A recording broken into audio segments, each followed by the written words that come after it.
Olá, tudo bem com você? Você conhece a história da Sunamita e o profeta Eliseu? Sunamita era uma mulher rica que morava em Sunem. E o profeta Eliseu, de vez em quando, visitava essa cidade, né? E ela, observando isso, ela ofereceu ao profeta alimentação. Então, toda vez que o profeta Eliseu ia até a cidade, ele passava na casa da Sulamita para lanchar, para se alimentar, para talvez tomar um banho, se refrescar. Com o passar do tempo, Sunamita reconheceu em Eliseu ser um homem de Deus.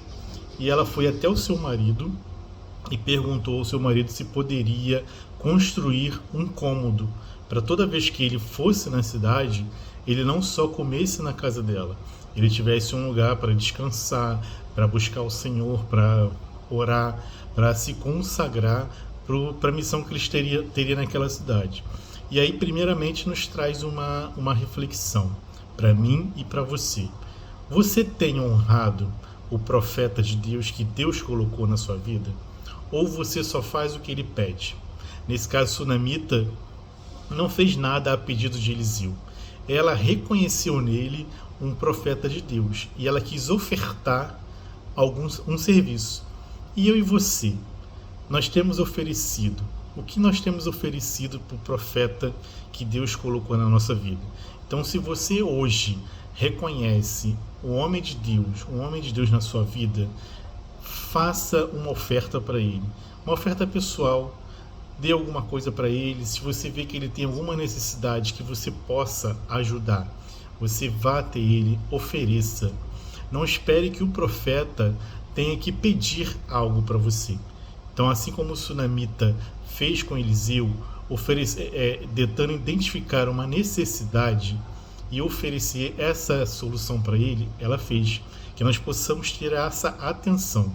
E aí Eliseu, recebendo esse presente de Sunamita, ele a chamou para perguntar se ela queria saber se ela precisava de alguma coisa, se ela queria que ele intercedesse sobre ela, intercedesse a favor dela, para o rei, para o capitão do exército. E ela simplesmente disse que não, que ela já estava bem. Ela estava bem entre a própria gente dela. Sunamita era uma mulher rica, de posses, que não tinha filhos. E naquela época, uma mulher não ter filhos era uma vergonha para a mulher. Tanto que a lei permitia que o marido tivesse outras esposas, caso a sua primeira esposa não pudesse gerar filhos. A Bíblia não relata se o marido de Sunamita tinha outras esposas. Eu acredito que não.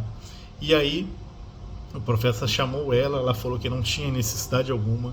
Eu acredito que ela tinha essa necessidade, mas ela não julgou se aproveitar de uma oferta que ela deu para receber uma coisa. Uma outra lição que a gente tem: a gente às vezes quer aproveitar da bênção.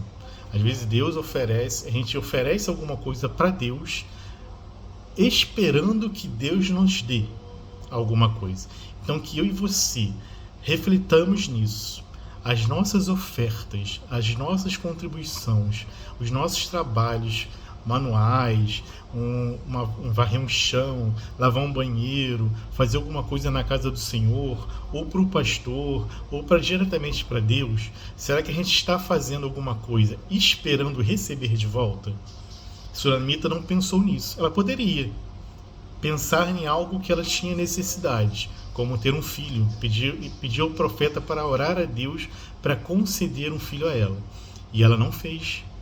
Ela disse ao profeta: não, eu estou satisfeita com o que eu tenho. Eu estou bem no meio do meu povo.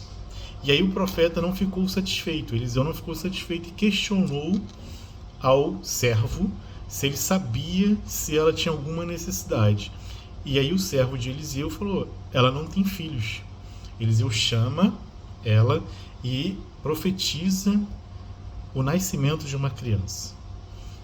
Ela, de um primeiro momento, rejeitou, mas Eliseu manteve essa profecia. Algum tempo depois ela gerou, um ano depois ela teve um filho, e aí, passados anos, acredito, alguns autores dizem que O filho tinha em torno de 12 anos, 11 anos. Esse menino ele foi trabalhar com o pai na lavoura, na ceifa. E ele teve uma forte dor de cabeça. E aí o pai mandou ele de volta para casa. E aí nesse momento acontece uma coisa que eu acredito ser o mais terrível para uma mãe. Uma mãe, ela nunca quer perder seu filho. E a ordem natural não é o filho morrer na frente dos pais. A ordem natural é os pais irem na frente do filho. E aí eu venho diante de você, chamar você para reflexão. Você tem um sonho? Você tem uma promessa?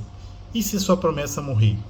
E se o seu sonho, a bênção de que Deus te deu, morrer? O que você faz? E o que essa senhora fez? Sunamita fez? Ela chamou o servo, pediu o servo para preparar um burrinho ou um transporte para ela, colocou o filho dela no quarto do profeta e foi ao encontro do profeta. E aí vem essa reflexão. Quando você vê o seu sonho acabar, quando você vê a promessa de Deus acabar na sua vida, ou a promessa de Deus morrer na sua vida, o que você faz? Você coloca ela num lugar que você não vai ter Deus, ou você coloca ela no quarto de oração? Você deixa seu sonho no quarto de oração? Foi o que ela fez. Ela fez e colocou o menino no quarto do profeta, no quarto de oração. E aonde a gente tem colocado o nosso sonho que está morto, a nossa promessa que a gente acha que não vai chegar, a nossa bênção que a gente recebeu e agora a gente vê ela indo embora? Será que você tem colocado no lugar certo? Ou você tem colocado na rede social, você tem colocado na reunião de família, você tem colocado no meio dos incrédulos? Onde você tem colocado a promessa, o sonho que morreu na sua vida? Coloque ele no quarto de oração. Coloque o seu sonho no altar de Deus, diante de Deus. E aí Sunamita pediu ao seu esposo se podia ir encontrar o profeta. E ela foi. O esposo questionou, mas permitiu que ela fosse encontrar o profeta. E no encontro do profeta, o profeta a avistou de longe e mandou o servo dele encontrar ela. E aí o servo dele foi ao encontro de Sunamita e perguntou se estava tudo bem com ela, se estava tudo bem com o marido, se estava tudo bem com o filho. Ela vira e responde para o profeta, para Geazi: está tudo bem. E aí mais uma outra reflexão. Qual a sua atitude? O que você tem feito diante das perdas? Diante daquele seu sonho que morreu? Diante daquela sua promessa que não chega? Você tem se lamentado? Você tem chorado, murmurado? Ou você faz como o Sunamita? Está tudo bem.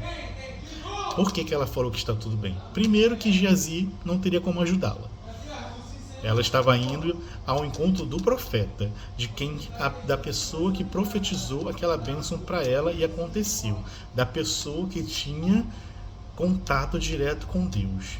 E eu e você, o que temos feito quando a nossa promessa está morrendo, quando o nosso sonho morre, quando o nosso projeto morre? Será que a gente tem ido diante da pessoa certa, diante do Deus vivo, ou você está fazendo estardalhaço para as pessoas?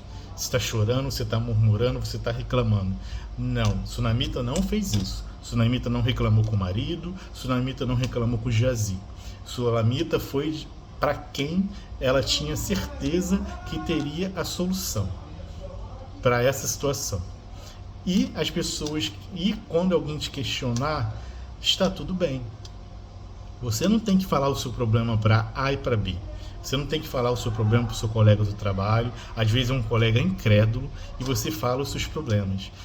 Te perguntou, por mais difícil que estiver a sua situação, está tudo bem.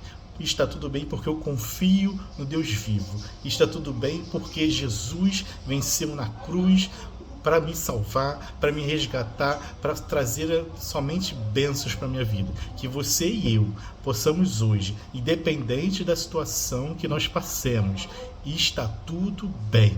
para que Deus possa honrar a nossa fé, pois a nossa esperança tem que estar em Jesus e através do Espírito Santo a gente conseguir vencer essa tribulação.